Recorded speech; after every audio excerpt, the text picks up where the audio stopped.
proseso ng pagtitimpla ng kape ay parang relasyon. Maraming proseso. Minsan sakto, minsan matamis, at madalas matabang.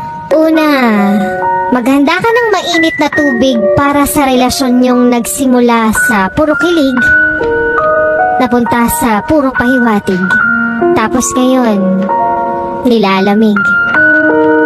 Pangalawa, ilabas na ang kape at asukal para sa jowa mong nagsimula na punong-puno ng pagmamahal. Tapos ngayon, nakakasakal. Pangatlo, isali ng mainit na tubig at ilagay ang kape. Yung tama lang ang tapang. Di gaya mo, sumobra sa tapang kaya kahit maling tao, pinaglalaban.